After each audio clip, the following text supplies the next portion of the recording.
اللهم صل على سيدنا ومولانا محمد وعلى آل سيدنا ومولانا محمد وبارك وسلم. الحمد لله رب العالمين والصلاة والسلام على سيد الأنبياء والمرسلين وعلى آله وأصحابه وأزواجه وذرياته ومن تبعهم بإحسان إلى يوم الدين. أعوذ بالله من الشيطان الرجيم. بسم الله الرحمن الرحيم. اليوم أكملت لكم دينكم وأتممت عليكم نعمتي ورضيت لكم الإسلام دينا. صدق الله العظيم وصدق رسوله النبي الكريم ونحن على ذلك لمن الشاهدين والشاكرين والحمد لله رب العالمين. میرے محترم دینی بھائیوں،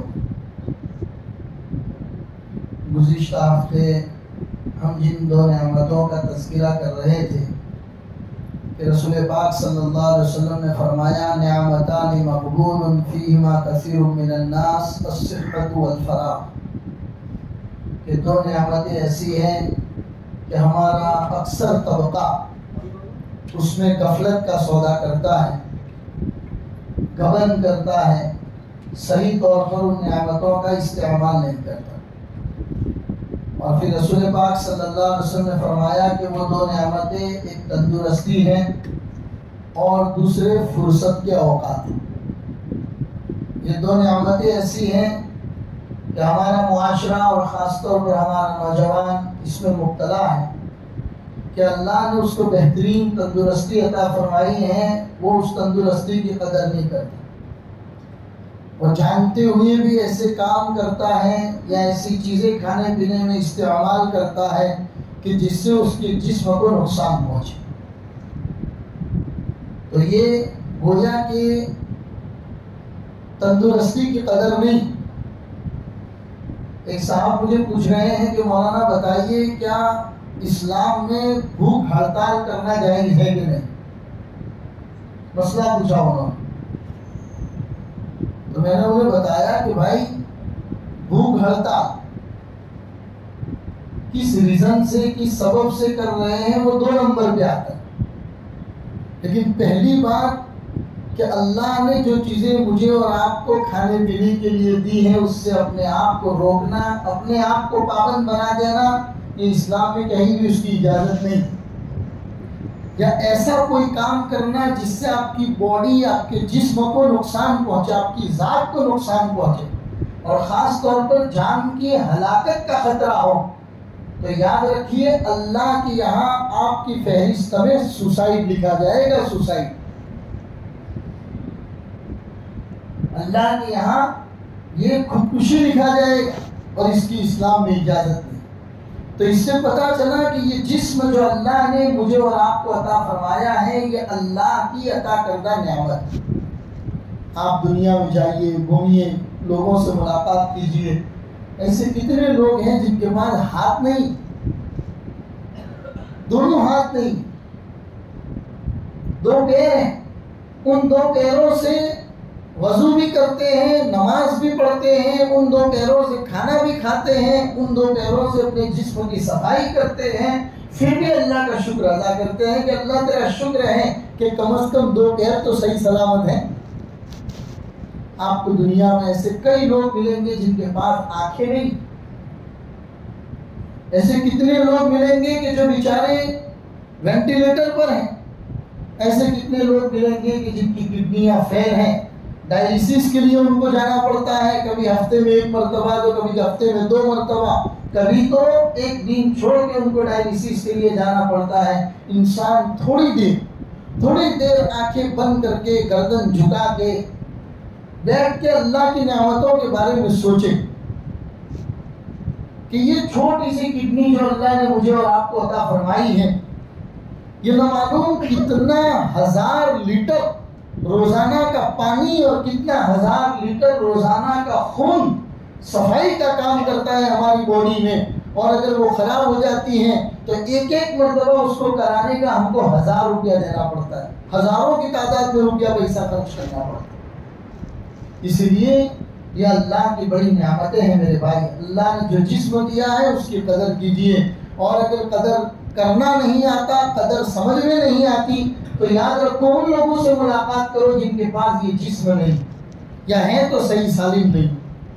ایسے لوگوں کی ملاقات کرو تو پتہ چلے گا کہ میں تو تندرست ہوں، اور اللہ نے جو مجھے جسمانی تندرستی عطا فرمائی ہے یہ اللہ کی کتنی بڑی نعمت.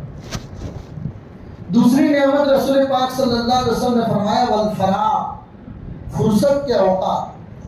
فرصت کے اوقات اگر اللہ نے عنایت فرمائے ہیں، کاروبار کرنے کے بعد کچھ ٹائم بچ جاتا ہے، نماز، روزہ، زکوٰۃ یہ تو فرض ہے، اس کے بغیر تو چارہ ہی نہیں. لیکن تھوڑی دیر میں اور آپ اپنے گریبان میں جھانک کر دیکھیں کہ ہماری عبادتی اس قابل ہے، کیا ہماری نمازی اس قابل ہے کہ وہ اللہ کو کہہ سکے کہ اللہ میں نے نماز کا حق ادا کر دیا؟ کیا ہمارے روزے اس قابل ہیں کہ ہم اللہ کو یہ کہہ سکے کہ اللہ کہ میں نے روزہ رکھنے کا حق ادا کر دیا؟ انہی عبادتوں میں کمی رہ جاتی ہے، تو ان کمیوں کو دور کرنے کے لیے اللہ اور اس کے رسول نے ہم کو نفلی عبادتیں عطا فرمائیں، تاکہ ان نفلی عبادتوں کو ادا کرو، سنتوں کو پڑھو، نوافل کو پڑھو، صدقہ خیرات، زکوٰۃ کے علاوہ نوافل میں بھی صدقہ خیرات کیا کرو، روزے کبھی کبھی رمضان کے علاوہ بھی روزے رکھ لیا کرو، تاکہ ان فرض عبادتوں میں کہیں نہ کہیں جو کمی کوتاہی رہ گئی ہے اللہ اپنے فضل سے اس کو پورا کر دے. ان کو فراغتی کے اوقات کو، فرصت کے اوقات کو اللہ کی عبادت کے اندر لگانا چاہیے انسان. اسی لیے رسول پاک صلی اللہ علیہ وسلم نے فرمایا نعمتان مغبون فیہما کثیر من الناس الصحۃ والفراغ. دو نعمتیں ایسی ہیں کہ اکثر لوگ اس میں دھوکے میں پڑے ہوئے ہیں، اور وہ دو بتائی تندرستی اور فرصت کیا ہوگی. اللہ ہمیں صحیح معنوں میں اس کی قدردانی کی توفیق عطا فرمائے. اور سب سے بڑی نعمت میرے بھائیو جس کا دنیا میں کوئی مول ہی نہیں، وہ ہے ایمان کی دولت. بغیر مانگے اللہ نے ایمان والے کے گھر میں ہمیں پیدا کیا. یہ کتنی بڑی نعمت ہے میرے بھائی. اس نعمت کا دنیا کے اندر کوئی مقابلہ ہو ہی نہیں سکتا. کیوں؟ اس لیے کہ ٹوٹی پھوٹی جیسی ہی عبادتیں ہو، ایمان اگر صحیح سلامت ہیں تو اللہ تبارک و تعالیٰ کے وہاں مغفرت کی امیدیں ہیں. اور اگر اس ایمان میں کہیں نہ کہیں کمی ہے، اللہ حفاظت فرمائے، کہیں شرک آ گیا، کہیں کوئی اور چیز اس ایمان کے اندر گڑبڑی پیدا کرنے کے لیے آ گئی، تو یاد رکھو اللہ کے وہاں مغفرت کا سامان نہیں ہے. اللہ شرک کے علاوہ سب کچھ معاف کرنے کو تیار. فرمایا احد پہاڑ کے برابر بھی اگر گناہوں کے انبار لے کر آؤ گے، مغفرت کے دو آنسو میرے دربار میں اگر تم نے گرائے، وہ آنسو زمین پر گرنے سے پہلے میں معاف کر دوں. اسی لیے ایمان بہت بڑی دولت ہے میرے بھائی. روزانہ صبح اٹھ کے ہر انسان کو، مجھے اور آپ کو اپنے ایمان کو ٹٹولنے کی ضرورت ہے. روزانہ رات کو بستر پر سونے کے لیے جب جائیں تو پورا 24 گھنٹہ اپنی دنیا کے لیے نکال دیا، صرف 2 منٹ اپنی ذات کے لیے نکالیے. محاسبہ نفس کیجیے، اپنی ذات پر غور و فکر کیجیے کہ ابھی میں سونے جا رہا ہوں اپنے بستر کے اوپر، میرے پاس میرا ایمان سلامت ہے کہ نہیں. پورے 24 گھنٹے کے اندر میں کوئی ایسا کام تو کرنے نہیں آیا کہ میں نے اللہ کے ساتھ کسی اور کو نعوذ باللہ جانے انجانے میں شریک ٹھہرا دیا، یا کوئی کام مجھ سے ایسا ہو گیا ہو کہ جس سے میرا اللہ ناراض ہو گیا ہو. اگر ہوا بھی ہے اسی وقت توبہ اور استغفار کر کے سوئے، بڑا غفور الرحیم. اسی لیے صبح اٹھتے ہی، رات کو سوتے ہی، ان دونوں اوقات کے اندر مجھے اور آپ کو اپنے ایمان کو ٹٹولنے کی ضرورت ہے میرے بھائی. اس لیے کہ جس ماحول میں میں اور آپ ابھی جی رہے، جس ماحول میں میں اور آپ ابھی جی رہے ہیں، جس کو 21ویں صدی اور ٹیکنالوجی کی دنیا اور ترقی کی دنیا اور نمانو انسان کو اللہ نے وہ عقل عنایت فرما دی کہ اس نے ہوا میں لوہا اڑا دیا. وہ عقل اللہ نے عنایت فرما دی کہ جس نے پانی، خون، ہر چیز پر ریسرچ کر دیا اور ہر چیز کے ترقی کے اعلیٰ معیار پہ وہ پہنچ گئے. لیکن جتنا ترقی کے اعلیٰ معیار پہ پہنچا، اتنا ہی اس نے اپنے اللہ کے ساتھ تعلقات کو کمزور کر دیا.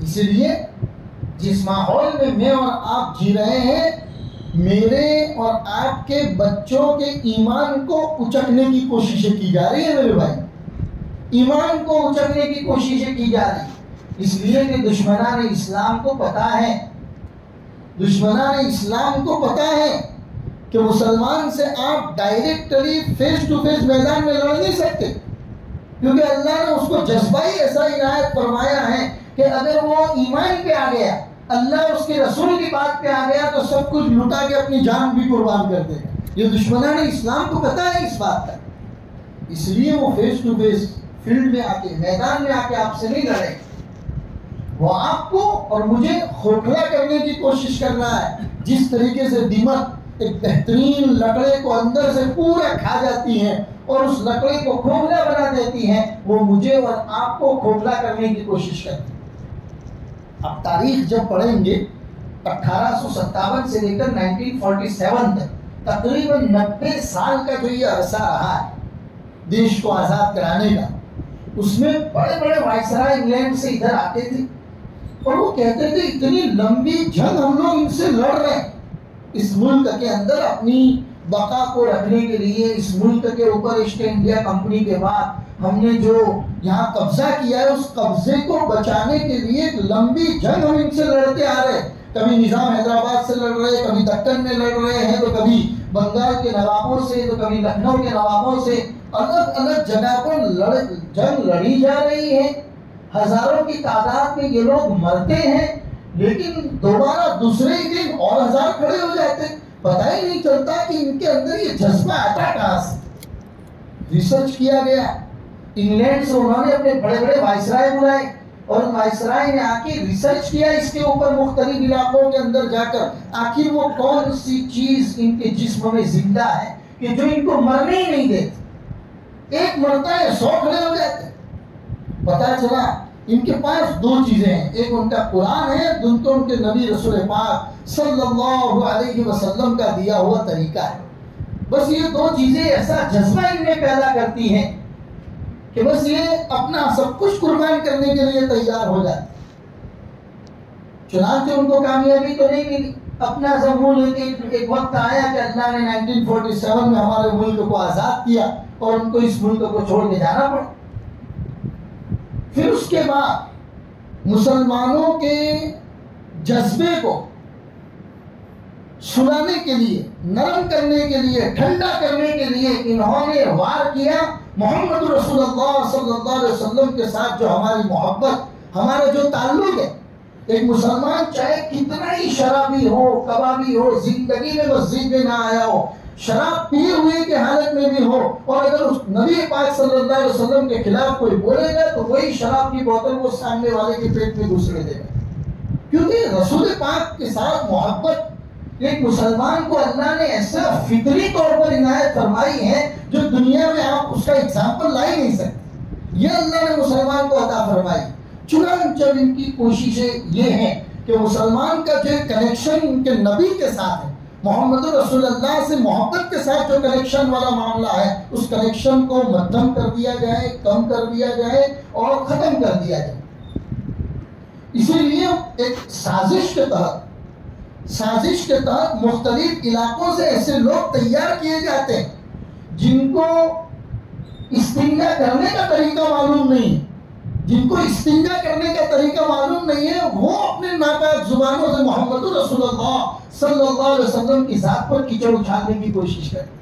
حالانکہ محمد کون ہے بھائی، جن کے بارے میں کسی فارسی شاعر نے کہا، 1000 بار گشویم دہن ز مشک و گلاب، 1000 بار گشویم دہن ز مشک و گلاب، ہنوز نامے تو خلاف بیادبی استا، کہ اس منہ کو 1000 مرتبہ بھی اگر گلاب کے پانی سے دھویا جائے تب بھی وہ اس قابل نہیں ہے کہ محمد رسول اللہ کا پاکیزہ نام ادا کرے۔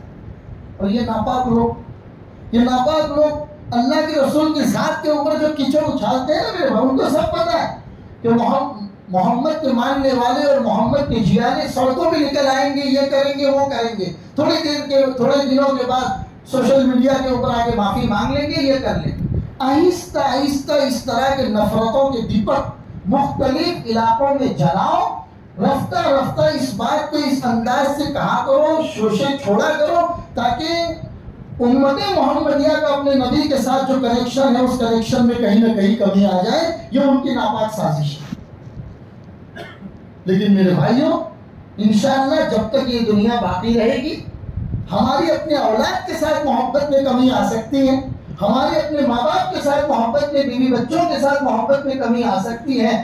ہرگز ایسا نہیں ہو سکتا کہ محمد رسول اللہ کی ذات کے ساتھ محبت میں کمی آئے۔ ہم اپنا سب کچھ نچھاور کرنے کے لیے تیار ہیں۔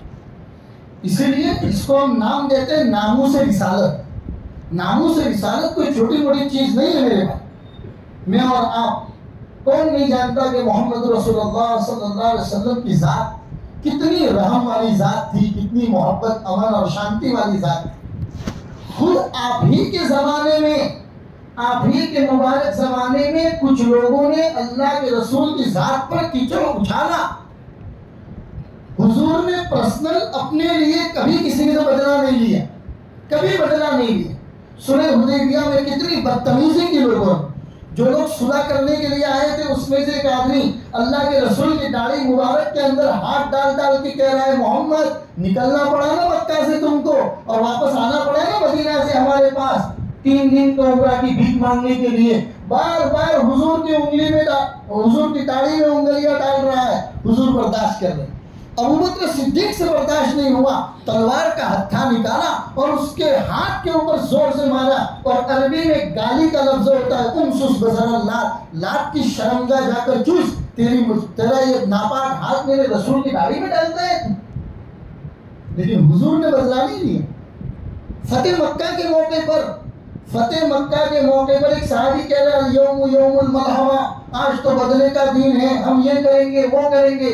اللہ کے رسول نے اپنے چچا کے بیٹے فضل بن عباس کو بھیجا، پکڑ کے لاؤ ان کو، کون آدمی ہے جو اس طرح کا دعویٰ کرتا ہے؟ اور آئے تو اس صحابی سے کہا، نہیں بدلے کا دن نہیں ہے، سینٹنس بدلو، الیوم یوم المرحمہ، آج تو رحم کا دن ہے۔ انتم الطلقاء لا تثریب علیکم اليوم، من اغلق الباب فهو آمین، من اغلق الباب فهو آمین، من القى السلاح فهو آمین، من دخل فی دار ابی سفیان فهو آمین۔ حضور کی طرف سے مستقل اعلان کیا گیا، آج تو محبت کا دن ہے، بدلہ دینے کا دن نہیں ہے۔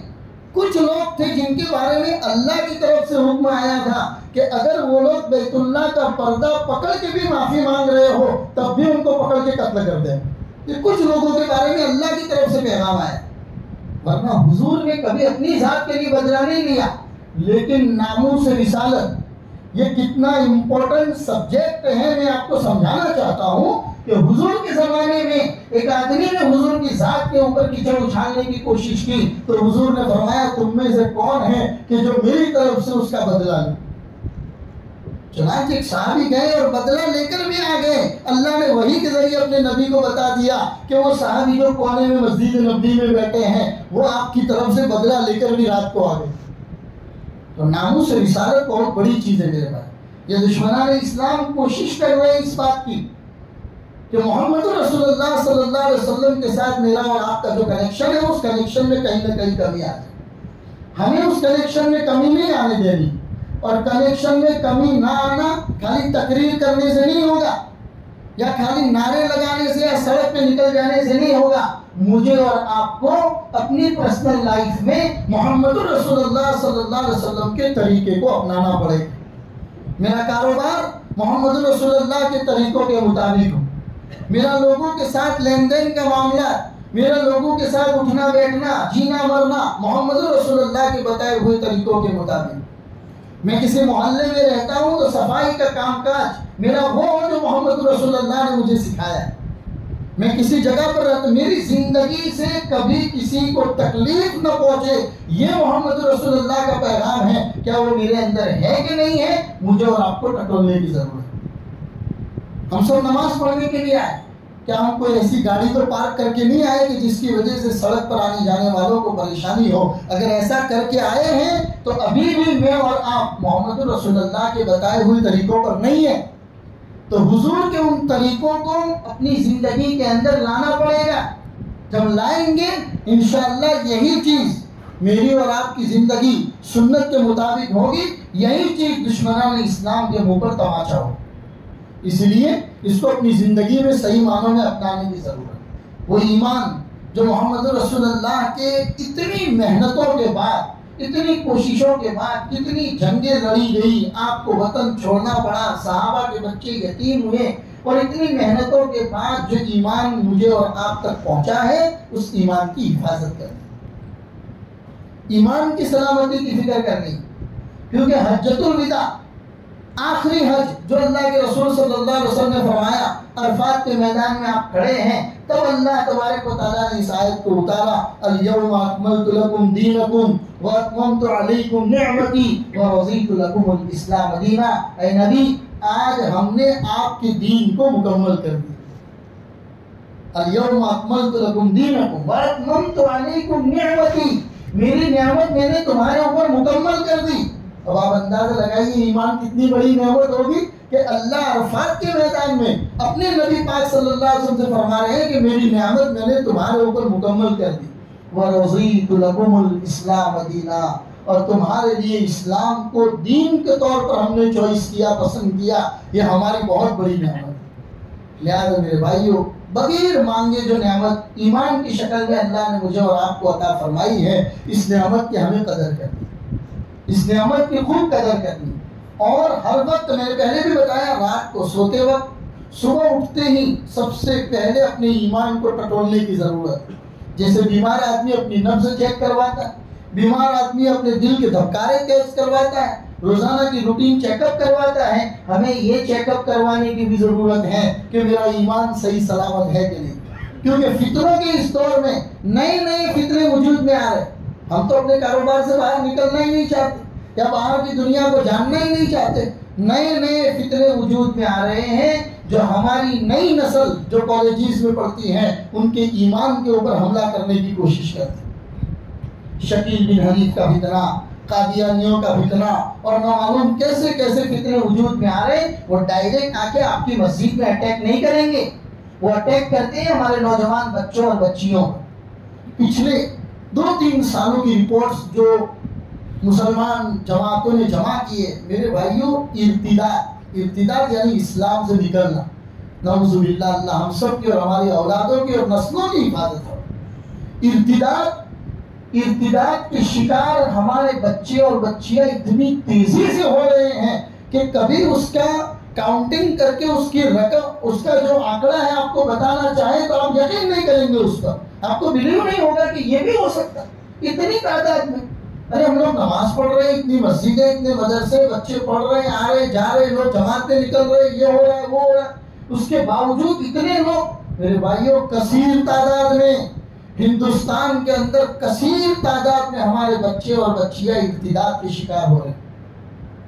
کہیں یہ ناپاک سایہ ہمارے گھر کے اندر نہ آ جائے، ہماری اولاد، ہمارے بچے اور بچیاں عزت کے اندر نہ آ جائے. اللہ اس کی حفاظت فرمائے، اس کے لیے اس کی فکر کرنے کی ضرورت ہے. بچے پڑھ کر جب واپس آئے تو کم از کم آپ کی ذمہ داری بنتی ہے کہ ان بچوں کو پوچھیں کہ بیٹا آپ نے اتنا وقت کہاں گزارا، کہاں تھے، کیا پڑھا، اسکول کالجز میں آپ گئے تھے، کیا کیا لیکچر تھے آپ کے، آپ کیا چیز پڑھ کے آئے، کن دوستوں کے ساتھ آپ کا اٹھنا بیٹھنا ہے، کن لوگوں کے ساتھ آپ کا ملنا جلنا ہے. کہیں یہ سلولی آپ لوگوں کے ایمان کے اوپر حملہ کرنے کی کوشش تو نہیں کر رہے.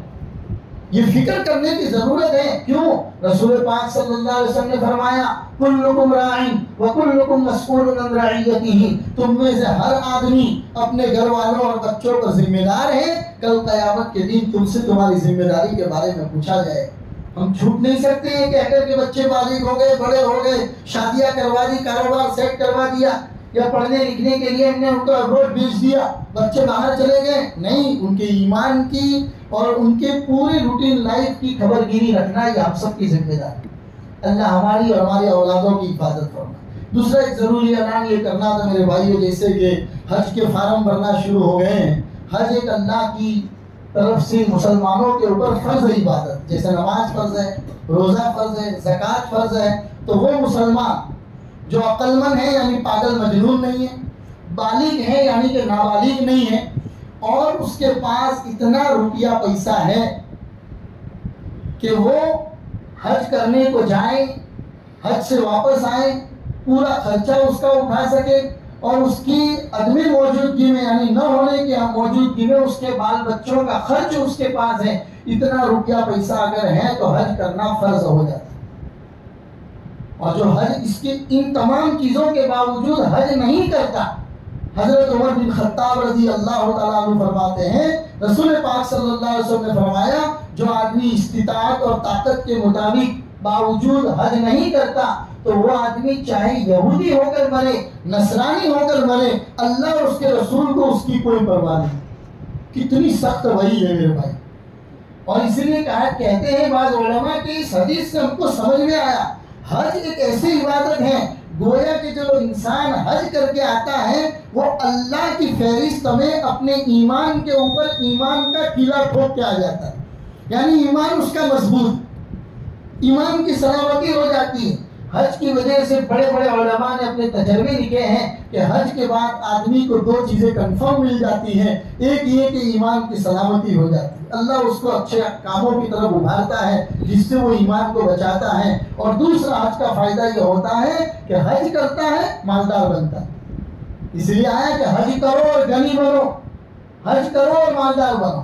لہذا ایمان کی سلامتی ہے میرے بھائی. اسی حجۃ الوداع کے موقع پر عرفات کے میدان میں یہ آیت اتری ہے الیوم اکملت لکم دینکم واتممت علیکم نعمتی ورضیت لکم الاسلام دینا. اسلام کی ہمیں حفاظت کرنی ہے، اپنے ایمان کی حفاظت کرنی ہے. تو خاص طور پر ابھی جو بات بتا رہا ہوں وہ یہ کہ جن ساتھیوں کے اوپر حج فرض ہے وہ اپنی اپنی سہولت کے مطابق وہ کس چیز کو افورڈ کر سکتے ہیں. اگر وہ پرائیویٹ ٹور میں جانا افورڈ کر سکتے ہیں تو اس سے جائیں، اور اگر اتنا سب نہیں کر سکتے ہیں تو حج کمیٹی کے اندر فارم وغیرہ بھر کے جلد از جلد جوانی کے عالم کے اندر جو حج کیا جاتا ہے اور جو عبادتیں کی جاتی ہیں. جتنے ہمارے نوجوان بھائی حج کر کے آتے ہیں تو وہ آ کر اس بات کو بتاتے ہیں کہ حج کو نوجوانی کے عالم میں ہی کرنا چاہیے، کیونکہ حج مشقت کا دوسرا نام ہے.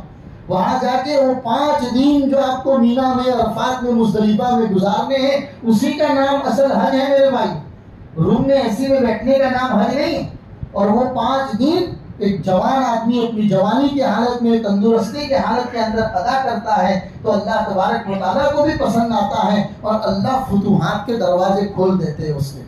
لہٰذا جن بھائیوں کے اوپر حج فرض ہیں گھر کے اندر مشورے کر کے جلد از جلد اس کی کوشش کریں. اس میں آپ یہ ریزن نہیں لا سکتے کہ بچوں کی شادیاں کروانا باقی.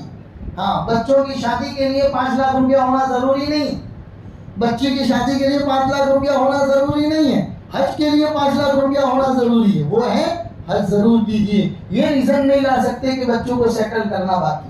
اللہ تبارک و تعالیٰ صحیح معنوں میں دین کو سمجھ کر اسی کے مطابق ہم سب کو زندگی گزارنے کی توفیق عطا فرمائے. وصلی اللہ علی النبی الکریم وعلی آلہ واصحابہ اجمعین برحمتک یا رب.